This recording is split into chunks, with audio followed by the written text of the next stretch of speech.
Um, It's good to see so many people who were here just a few hours ago back again, and others of you who I haven't seen for a while or at all. Welcome. Every time we chant that chant, I've been chanting it for years, and it is always such a stir to the mind that really is interested in inquiring into the nature of this life. Even in hundreds of thousands of millions of ages. I mean, when do we ever say things like that or think what those words mean? But really what they're pointing at is how rare and specific this particular characteristic of our consciousness is to discover. I mean, how rarely can we appreciate quite so thoroughly the miracle of consciousness, the use of awareness, and how in everyday life, our awareness, obviously we're aware all the time, hopefully somewhat, but not in an aligned way, not in a complete way. There are kind of two kinds of awareness. There's the one that's very entranced in the content of thought and the narrative, and what led to this, what we're intending, where we're going, all of the details of that engagement. And then the other aspect of awareness is pure awareness, which is kind of the light. It's talked about as the light, turning the light to shine within. And the light within is pure awareness. Awareness that's not particularly concerned with any content, but recognizing awareness itself. So when we're sitting in Zazen, that's a chance to do that. And we do it together because it helps us just put everything down. We're not alone. And we can just be present with whatever it is, and sometimes it's restlessness, sometimes it's dread, sometimes it's joy, boredom, trolling through the mindscape of thought and narratives, the favorite ones, or the miserable ones that we spend far too much time trolling through. Whatever it is, that's what we're doing in Zazen. That's the time set aside to really say, okay, also important is being able to be really present, really open and aware. Let go of the self agendas and concerns and just be purely aware. So that's what that opening, on opening the Dharma, really is all about. Because it's saying, may we completely realize the Tathagata's true meaning. Tathagata is the Buddha mind, Buddha heart, Buddha nature. Awake.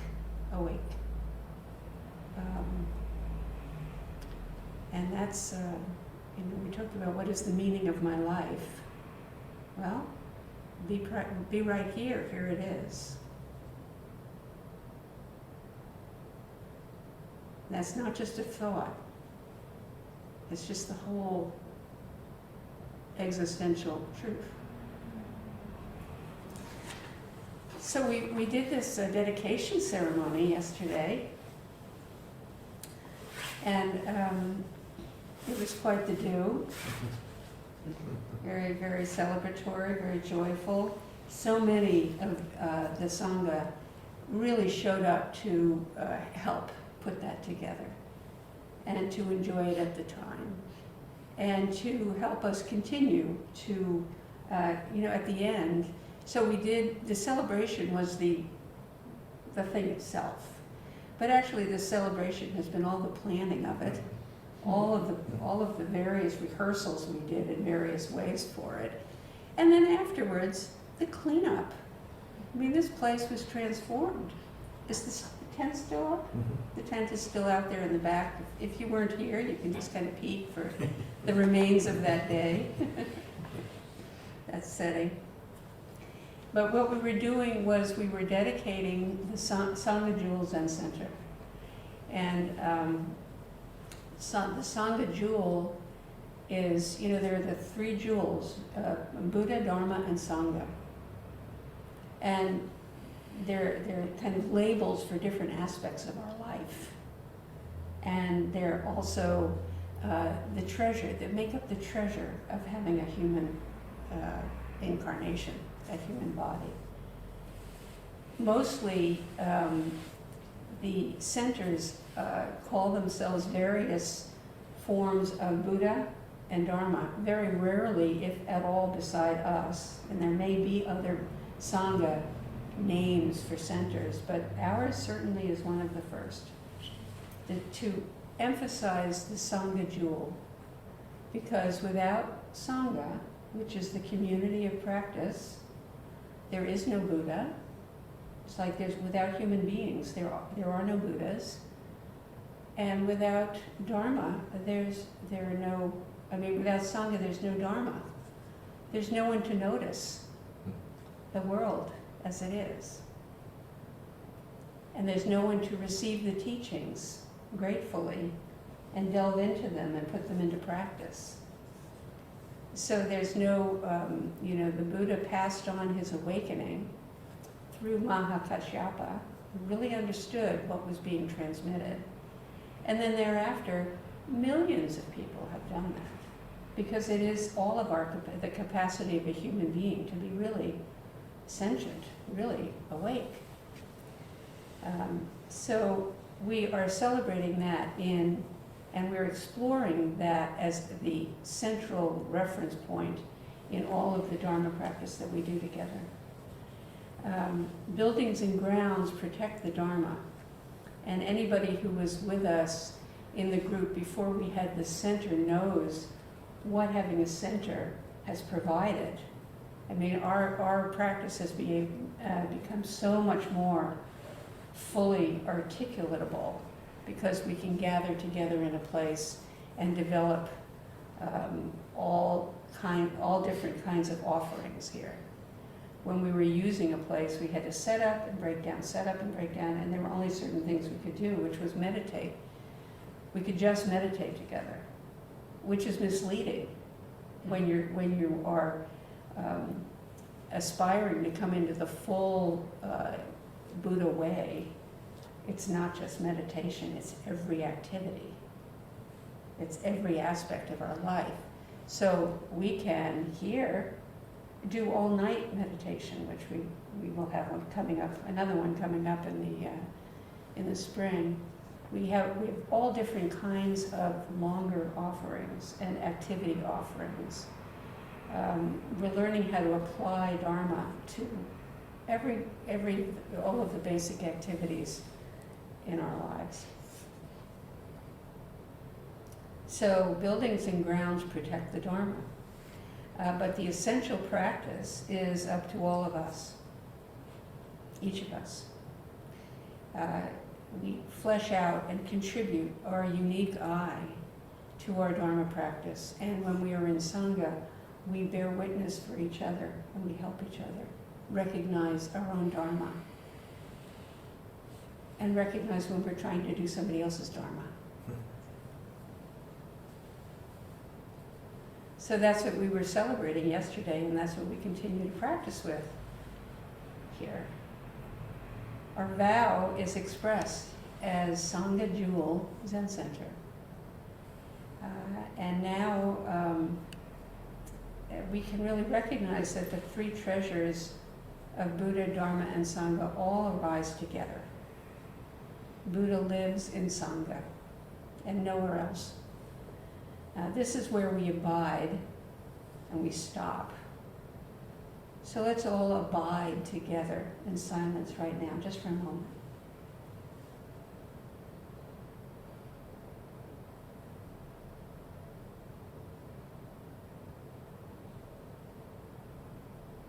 This is where we are and where we continue.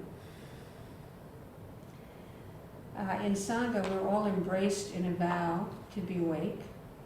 Even before we take formal vows, we come here with some intention that is really wholesome, meaning that's really about turning in the direction of being real, being really ourselves, being able to be at ease, and to engage our life effectively and with finesse, with joy, with patience, kindness, generosity. Because that we are all capable of that, and that's the way it feels good. You know, God created the earth and sky and all of that, and then he rested and he said, it is good. Well, it is good when we gain our life in this way. So this practice is a way of life. It's definitely a way of life. It's not something we get and then, you know, that's it, and then we go on to purchase something else. Sangha supports continuous practice. Sangha conditions continuous practice. And what is the meaning of continuous practice? It's always being right here and not just living as a bystander or living as an automatic kind of automaton, which probably most of us can fall into at times. And not just as a reactionary being, but everything that we do in Sangha, and Sangha leaves us, when we say we're in Sangha, the context is that we're living out our true nature. We have realized it to a certain extent when we are part of a Sangha. Whether we acknowledge that we've realized it doesn't matter, but if we are a steady practitioner with others, that is very much part of living in acknowledgement of interdependence, of how our companions in life support us or undermine us. And Sangha, we vow to try to be supportive, which means we try to understand the wisdom that we are capable of cultivating. Wisdom meaning oriented to what is real. Everything we do as Sangha gives us the information that we need to live out this vow. When we have conflict, when we react, we pick this up as a perfect teaching in the moment. When we have reactivity in the group, and I'm thinking of times when we've been in a board meeting and there's been some hot button that was pressed for somebody or all of us. And we attend to it generally pretty well by first acknowledging it, which is what we should do in our lives. You know, when something comes up, it's really good to say, whoa, look at this. This is reactivity. What's this about? And look into it with kindness and intention to really have some insight into the true situation that's kind of, you know, being chewed on here. So all kinds of reactions come up here in the Sangha in the same way that they come up anywhere in our lives. Jealousy, aversion, inspiration, resentment, sexual attraction, discouragement, encouragement, appreciation, judgmentalness.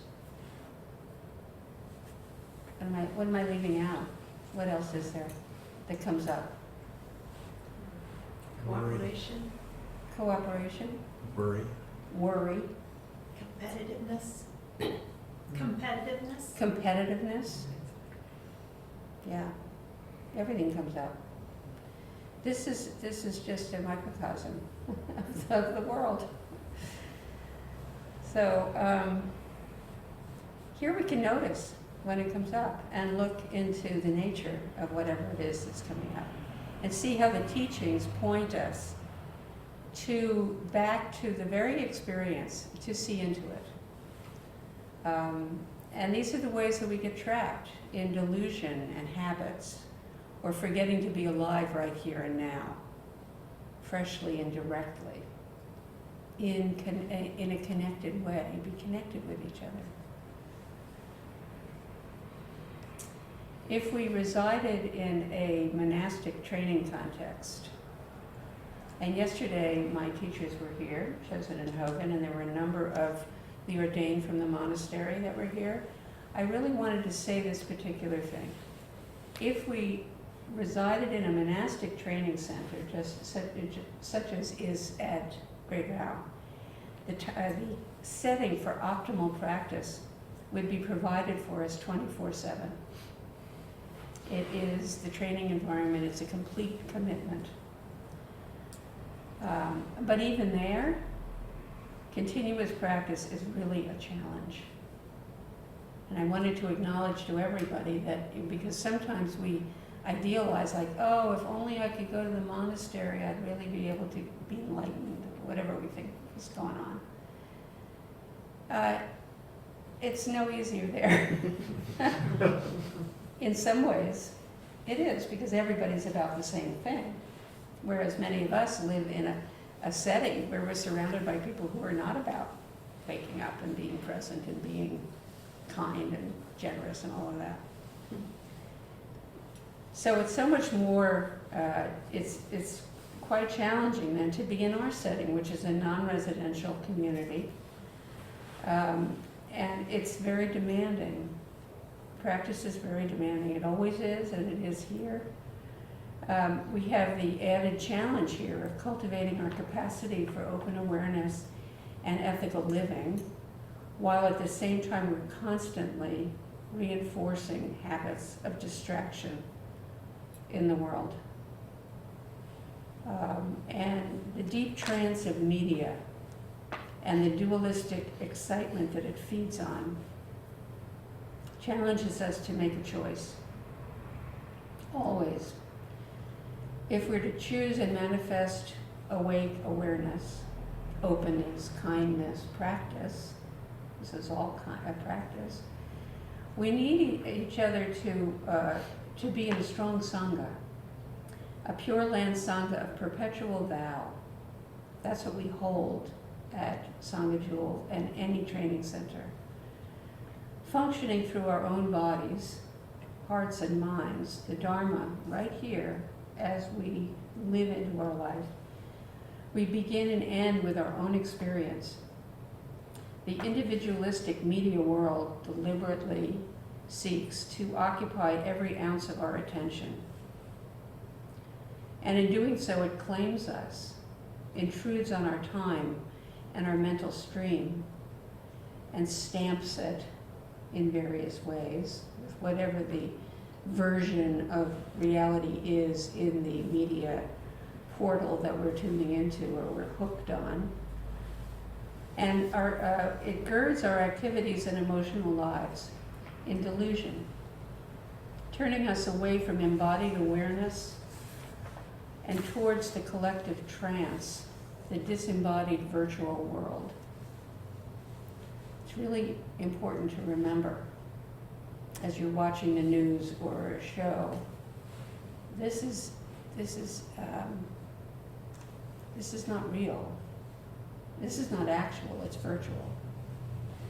In Sangha, we can sense that we have a different choice. We remember that we have a different choice. And a view that is wider and open and dynamic. There's so much to be seen about how to practice appropriately with technology and not get lost in its jungle of views, but also not exclude it as a powerful tool that we can use. The quality of our heart and mind and the choices that we make based on these determines whether technology is friend or foe, will be benevolent or bring harm. And we see examples of both all the time. And let's mark them as we notice it. I think it's really a good habit to get into. If we're to realize our capacity for awakening and bring and be free to respond authentically, if we're to bring the treasure of Buddha awakening into every aspect of our life, all the difficulties, and to be able to serve the world just as it is, wherever it is, we need to embody Sangha. We need Sangha so that we don't forget and get swept away in the difficulties and afflictions of everyday life. Sangha is like Samu, and some of you know that term Samu, which is what we call work practice. Work practice is all about paying careful attention and engaging whatever activity is at hand as the most important thing. When we're in a retreat, we have Samu for 1 or 2 hours a day. We do work around here. And it's the one thing that we have to do, it's the only thing we have to do so we can fully put ourselves into it. And often, and this is my experience too, often people say, I love Samu, I just have to do one thing, and it's a treat. And I remember once at one retreat I was assigned to cut back blackberry bushes that were growing up and taking over a tree. And I thought, oh no. But when I got to it, it was fantastic. I'd never stopped to really think about the vitality and the enthusiasm of blackberries and the root systems and how clever they are and how determined they are. And it was just a huge Dharma teaching. Also about my own aversion and how conditioned it is and how habitual it was. Because it disappeared and it became something totally different. Like, so the second day that I went back out to resume, I thought, oh goody. So that's Samu. That's the spirit of Samu. And Sangha is like that. We can see the difference when we uphold the same attitude of valuing all our relations. In Sangha, you're not supposed to have special friendships. Well, I say, good luck with that, and who cares? But to be aware of who you exclude from your concern and who you especially treasure in your concern is really important, because everybody's part of the community. And some people are obnoxious, and some people are wonderful right off the bat. But that is not how, making those distinctions and holding on to them is not the attitude that we cultivate. Instead, we cultivate that everybody has a place. Everybody brings something quite unique and important to all of us, and we can learn from all of us. And that particular sensibility is something that we bring into on Thursday nights when we do group sanzen. It's fabulous how each person brings up something that's on their mind or really stressing them out, and we all benefit from each other's offerings and the wisdom that they all can reveal as we work with them through using the tools of Dharma.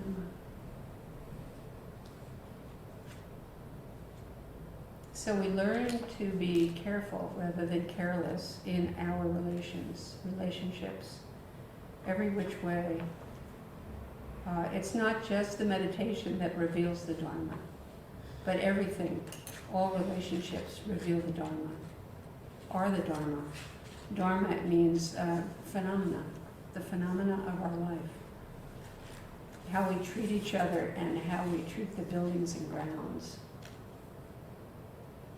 So when we go home, we are changing the location for practice. We are going to our home monastery, our home Zen center. And And what's the difference? What's the difference? So this is what we mean when we talk about the Sangha treasure. Everything of value is discoverable in Sangha, where our business is to discover the discoveries to be made. So we each help each other clarify the Dharma of our own path. And we all have very, very specific paths. We all, if we were going around and say, well, what do you do every day? We'd have a whole sweep of different activities that we were engaged in, and we had expertise in, and we had interest in. And that's part of each of our path. Mine is not yours. Yours is not mine. Sangha is where we embody and carry forward a way of life that protects our path and the true Dharma, that keeps the Dharma eye open and the light on for future generations. Those who come after us inherit our leavings. They inherit our treasure or our delusions. You can know that in your own family, your own community. It's all around to be noticed. We inspire each other in a way of functioning with the same great determination and generosity shown to us by the Buddha ancestors. It's how we all got here through their inspiration and generosity, and what we can leave after us for the babies, those who are babies now, and their children and their grandchildren. None of us are bystanders. Sangha is a potent ground for living actively and responsibly and fully and vitally, with enthusiasm, with energy. Strong Sangha helps us remember our vow. And we get along as Sangha. We learn how to look deeply into our own projections onto each other, and how the truth of our own life is not attained from without, but intrinsic in this moment. It's really, really helpful to get feedback from Sangha friends about how they perceive you, because it's really sometimes amazing. It's like, oh, I thought you were so unruffable and ruffleable and wise, and you never got upset.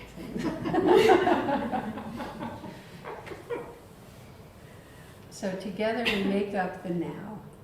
We wake up to beliefs that narrow our functioning and close our hearts, and begin to appreciate everything that comes up in our shared practice, that points out where we're clear and where we're not.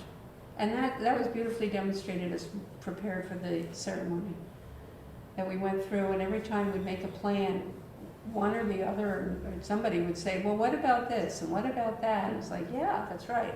Which is why, when all was said and done, it really unfolded pretty darn well. Because all the way along, everybody was paying attention and holding the same intention to create something that was really wonderfully renewing and inspiring. We're putting into practice. We help each other stay on the seat of Zazen. The true setting for practice is infinite and constantly unfolding as we go about our days, whether in stillness and silence or in wholehearted activity. The refuge and mind of Sangha follows us wherever we are like a shadow of light.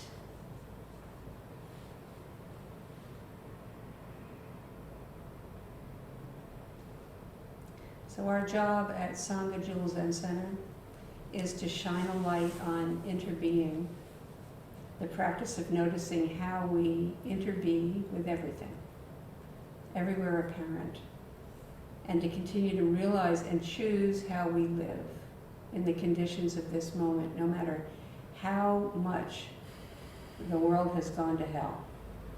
We can continue to choose how we show up And I think it's very important to keep that in mind when things get dicey, as they seem to do.